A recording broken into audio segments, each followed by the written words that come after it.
La arquitectura está por todas partes. Y no me refiero solo a los edificios que todos conocemos, las pirámides, los rascacielos. Es la casa en la que vivimos, la oficina, los espacios que habitamos a diario. Pero, ¿qué es lo que la distingue de la simple construcción? O sea, ¿en qué momento un montón de ladrillos y hormigón se convierte en arte, en algo que te emociona? Esa es la pregunta del millón, la verdad. Es la que recorre toda la historia de esta disciplina. Fíjate, la propia palabra ya nos da una pista. Viene del griego arquitectón. Arqui, que es jefe, y tecton, creador. El jefe creador. Eso ya implica una intención, ¿sabes? Un diseño que va más allá de lo puramente funcional. No es solo apilar piedras para no mojarte. Hay una idea detrás. Su teoría y también su presente. Intentaremos desgranar qué hace que un edificio sea bueno y sobre todo cómo estas ideas han moldeado nuestro mundo. De acuerdo, pues empecemos por el principio.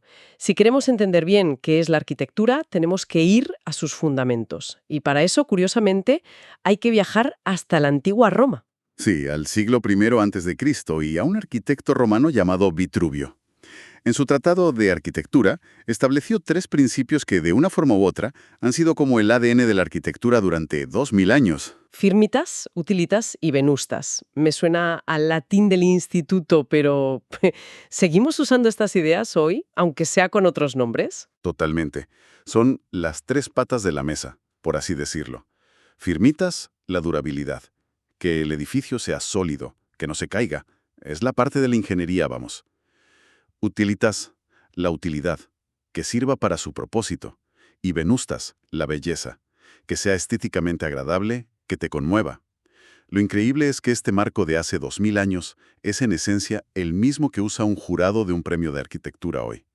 Es sólido estructuralmente, funciona para sus usuarios y nos emociona. Las preguntas no han cambiado. Pero la importancia que se le da a cada pata sí que ha cambiado, ¿no? En el Renacimiento, por ejemplo, mencionas a Alberti. Parece que se obsesionó con la belleza, con la venustas. Se obsesionó, sí. Para él, la belleza no era una opinión. Era casi una ciencia, una cuestión de proporción, de armonía matemática, que, según él, estaba conectada con las proporciones del cuerpo humano y el universo. Pero luego, claro, llega el siglo XIX y un arquitecto estadounidense, Louis Sullivan, le da la vuelta a todo con una frase que conocemos de memoria. La forma sigue a la función. Un clásico. Pero esa frase, a ver, ¿realmente es cierta siempre? Pienso en edificios como, no sé, la Ópera de Sydney.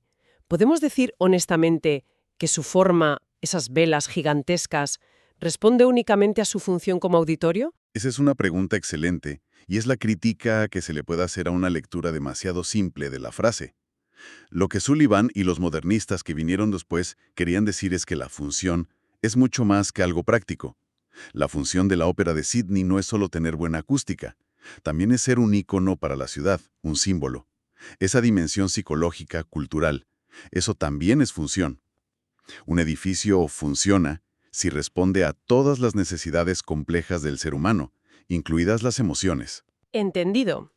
Es una visión mucho más amplia, claro. Me recuerda a esa cita de Le Corbusier, que diferencia construcción de arquitectura. Exacto. Decía algo así como, empleas piedra, madera y hormigón, y con estos materiales construyes casas y palacios. Eso es construcción. Pero de repente tocas mi corazón, me haces bien, soy feliz, y digo, esto es hermoso. Eso es arquitectura.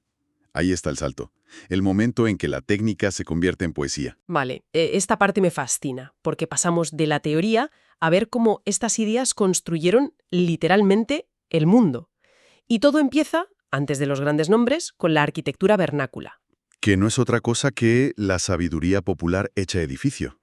Antes de los planos, la construcción era a prueba y error con materiales locales para resolver problemas muy básicos. El calor, la nieve, el viento. Es algo que todavía se ve. He estado en pueblos de los Alpes donde las casas siguen teniendo tejados con una inclinación muy específica, no por estética, sino porque es el único ángulo que aguanta el peso de la nieve en invierno. Eso es sabiduría pura. Pero en algún momento la escala cambia drásticamente. En Egipto o Mesopotamia, los edificios dejan de ser solo refugios y se convierten en otra cosa, ¿no? Se convierten en propaganda en piedra. Las pirámides no son solo tumbas, Son una declaración de poder absoluto del faraón. Su tamaño colosal, su forma geométrica pura apuntando al cielo, era un mensaje inequívoco para cualquiera que las viera. Aquí gobierna un dios. O sea que el edificio era un mensaje para impresionar. Pero en Grecia y Roma, el destinatario de ese mensaje parece que cambia. El foco se desplaza por completo. La arquitectura empieza a diseñarse para el ciudadano. Surgen edificios para la vida pública. El ágora, el teatro, las termas, las basílicas para impartir justicia. Y para ello desarrollan un lenguaje visual, los famosos órdenes clásicos, dórico, jónico, corintio, que son un sistema de proporciones que transmite ideas de orden, de razón, de armonía cívica. Y mientras en el Mediterráneo se construía para el ciudadano, ¿qué pasaba en otras partes del mundo? Pues en gran parte de Asia el camino fue muy distinto.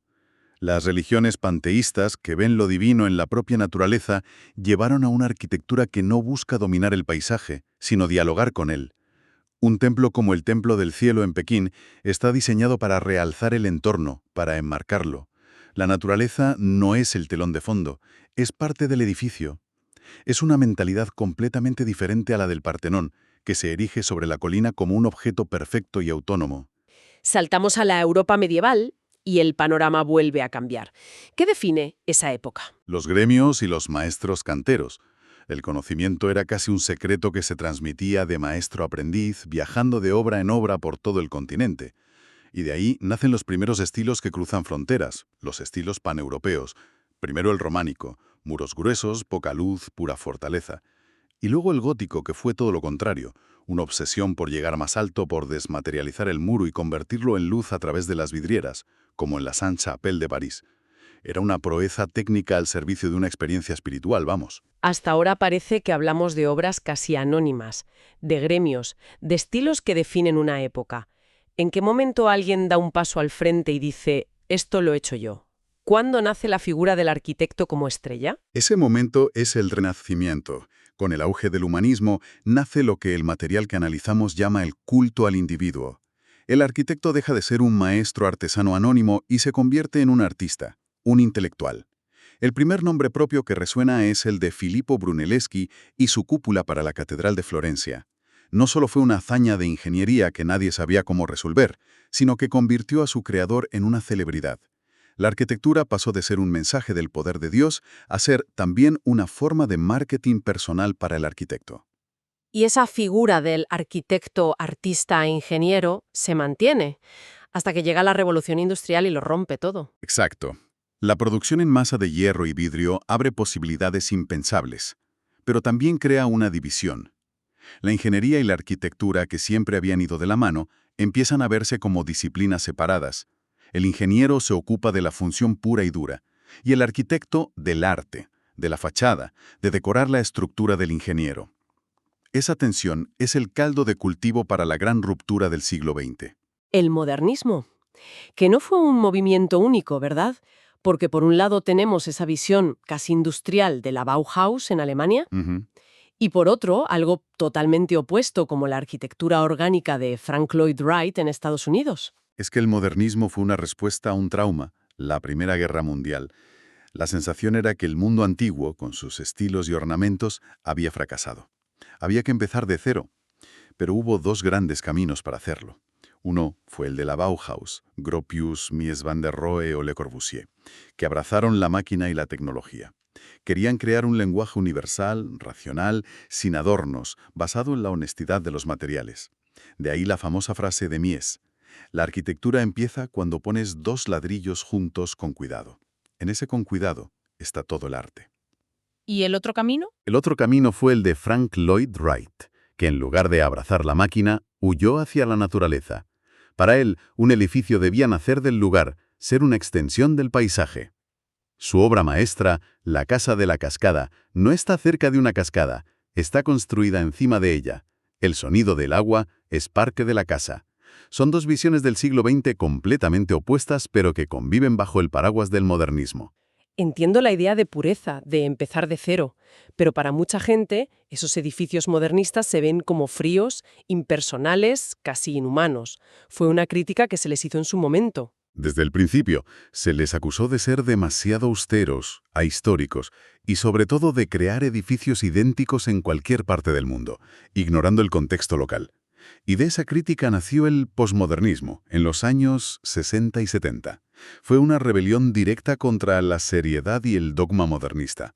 Recuperaron el color, la decoración, las referencias históricas, pero a menudo con ironía, casi como una broma.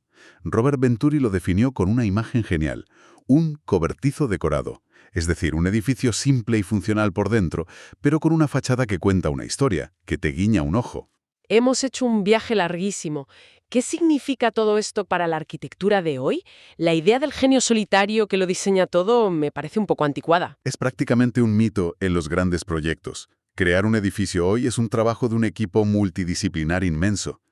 Y además, a los tres pilares de Vitruvio, durabilidad, utilidad y belleza, se les ha sumado un cuarto pilar, que lo ha cambiado todo: la sostenibilidad. Una palabra que oímos constantemente. Pero en un edificio, ¿cómo se ve eso en la práctica? Más allá de poner un panel solar en el tejado, quiero decir. Es un cambio de paradigma total. Ya no basta con que el edificio no se caiga y sea útil. Ahora tiene que justificar su propia existencia en el planeta. Y eso va desde cosas muy visibles, como los tejados verdes que mejoran el aislamiento y crean biodiversidad en la ciudad, hasta cosas invisibles, como el uso de materiales reciclados, la orientación del edificio para aprovechar la luz natural y reducir el gasto energético, o el diseño de sistemas de ventilación natural. ¿Algún ejemplo concreto donde se vea esta complejidad? Pues piensa en un proyecto como el High Line de Nueva York. No es un edificio, es la reconversión de una antigua vía de tren elevada en un parque público. Ahí no hay un solo arquitecto. Tienes arquitectos paisajistas que entienden de plantas y ecología urbana, diseñadores que piensan en el flujo de gente y el mobiliario, e ingenieros que se aseguran de que la vieja estructura no se caiga. Es un ecosistema de profesiones que crea un espacio que es útil, bello, duradero y sostenible a la vez, y demuestra que las fronteras entre disciplinas son cada vez más difusas. Y al mismo tiempo que la tecnología y la sostenibilidad avanzan, surgen movimientos como el nuevo urbanismo, que parece que miran hacia atrás, hacia la tradición. ¿Es una contradicción? No tanto una contradicción como una reacción. Es una crítica directa al modelo de ciudad del siglo XX. La expansión suburbana descontrolada, las urbanizaciones de casas idénticas que dependen totalmente del coche. El nuevo urbanismo propone volver a la idea de barrio transitable, con mezcla de usos, con plazas y calles diseñadas para las personas, no solo para los coches. Busca recuperar una escala más humana. Es increíble cómo el campo se ha expandido. Ya no es solo diseñar edificios, es diseñar paisajes, interiores, ciudades enteras. E incluso la propia palabra arquitectura la usamos para todo. Se ha convertido en nuestra metáfora favorita para la estructura de cualquier sistema complejo. Hablamos de la arquitectura de un ordenador, de la arquitectura de una empresa, de la arquitectura de un software. Eso demuestra la potencia de la idea original, la de un diseño consciente que da forma y sentido a un conjunto de partes. Así que hemos pasado de los tres principios de Vitruvio a esta enorme complejidad de la sostenibilidad, la tecnología y la especialización. De las cabañas hechas a mano a superestructuras diseñadas por equipos de cientos de personas. Lo que queda claro es que la arquitectura siempre ha vivido en una tensión fascinante entre ser un oficio práctico, una técnica para resolver problemas, y ser, al mismo tiempo, una forma de arte. La balanza entre construcción y arte se inclina hacia un lado o hacia otro dependiendo de la época. Pero esa doble naturaleza, esa, permanece siempre. Y para terminar, una idea muy provocadora que plantea el material que hemos analizado. Menciona una desconexión que a menudo existe entre los profesionales de la arquitectura y el público general. Apunta que diversos estudios muestran una fuerte preferencia popular por los estilos tradicionales frente a los diseños más vanguardistas que suelen ganar los premios. Esa es la gran paradoja del campo hoy en día. Los edificios que ganan los premios más prestigiosos, los que aparecen en las portadas de las revistas, a menudo no son aquellos en los que la gente dice que le gustaría vivir o trabajar. Hay una brecha entre el lenguaje de la crítica especializada y el sentir popular. Lo que nos deja con una pregunta bastante incómoda para reflexionar. Cuando se construye un edificio, sobre todo si es un edificio público en el centro de una ciudad, ¿a quién debe servir en última instancia su estética? ¿A la visión artística del arquitecto? ¿A su legado? ¿O a la experiencia diaria y las preferencias de las personas que van a vivir con ese edificio durante los próximos 100 años? Y es posible que ambas cosas estén alguna vez perfectamente alineadas.